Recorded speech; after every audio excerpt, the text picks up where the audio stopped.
Hello everyone. तो चलो, ये एक डुअल ब्रेकआउट स्ट्रैटेजी है। मतलब बहुत अच्छी स्ट्रैटेजी है। देखो, dual breakout strategy, 3 step breakout strategy, सब बहुत एक अलग लेवल की स्ट्रैटेजीज हैं जिसका मेरे पास तो सक्सेस रेशियो भाई मतलब 99% चल रहा है। तो चलो हम लोग 1 आवर देख लेते हैं। देखो, 1 आवर अगर हम देखते हैं तो ये कैंडल क्या हुई, ये एक सेलिंग साइड के नीचे ओपन हुई। लेकिन इसने क्या किया, देखो ये जो हम लोग विग ड्रॉ, यहाँ से जो विग ऊपर गई है, एक तो हम इसे एज अ रेसिस्टेंस मानेंगे अगर मार्केट ऊपर निकलेगा। उसके बाद ये दो जो शोल्डर है, ठीक है, उसके बाद इसको रेसिस्टेंस मानेंगे। तो एक ब्रेक, दो ब्रेक, मार्केट ने क्या किया, एक ही कैंडल में एक दो कैंडल की क्लोजिंग दे दी। ऐसा नहीं क्लोजिंग नहीं दी, देखो अगर क्लोजिंग नहीं देता मार्केट तो कहीं ना कहीं प्रॉब्लम होती है। लेकिन एक दो, देखो डुअल स्ट्रैटेजी का मतलब दो सपोर्ट या दो रेजिस्टेंस एक कैंडल ब्रेक करनी चाहिए, ठीक है।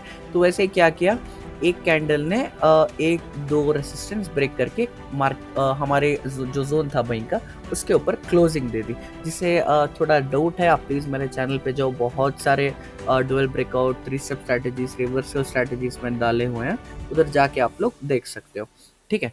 अब चलो हम लोग 1 मिनट में देखते हैं। 1 मिनट में हम लोग अगर जाते हैं तो 1 मिनट,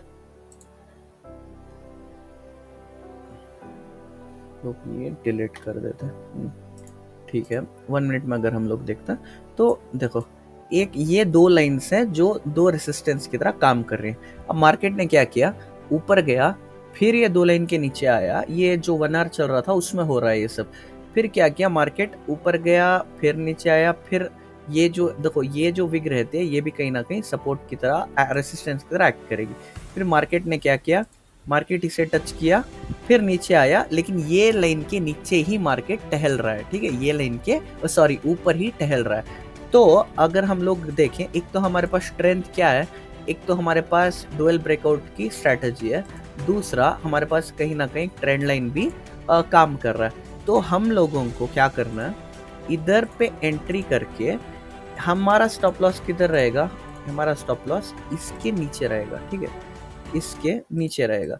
ऑलमोस्ट 1:1 है। अगर हम लोग 1106 और 119 पे एग्जिट कर रहे हैं तो स्टॉप लॉस 14 पॉइंट का है। तो नियरली क्या है, मतलब 6% है, 5-6% कुछ है। 1 लाख का 6,000, 2 लाख का 12,000। तो बहुत सिंपल स्ट्रैटेजी है। लेकिन मैं इसमें एंट्री नहीं कर पाया क्योंकि मैंने बहुत सारा दूसरे शेयर्स ले लिए थे। लेकिन डुअल ब्रेकआउट स्ट्रैटेजी जो है बहुत अच्छी स्ट्रैटेजी है। एक ब्रेक, दो ब्रेक किया, कैंडल ने क्लोजिंग दी। हाँ, एक तरफ कभी कभी डाउट क्या आता है, ये जो विग है ये सपोर्ट की तरह, रेसिस्टेंस की तरह काम करेगी, 100% करेगी।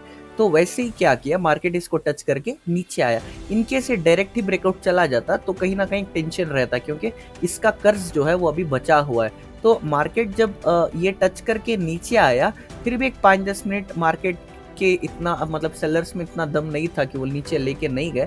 इनकेस अगर नीचे लेके जाते, ट्रेंड लाइन टच करते, फिर भी ऊपर आके इधर कंसोलिडेट करते तो भी एक बाइंग सिचुएशन बनता। लेकिन ये जब टच किया, नीचे आया, एक 5 से 10 मिनट ये जोन ही होल्ड कर रहे हैं, जो मेन जोन है हमारे, उसके ऊपर ही मार्केट होल्ड कर रहा है। ट्रेंड लाइन भी सपोर्ट कर रही है। डुअल ब्रेकआउट स्ट्रैटेजी है। 1 आवर में अगर हम देखते हैं तो अच्छी खासी गैप भी बड़ी हुई है। तो 5-6% कमाने का इससे अच्छा मौका नहीं रहता है।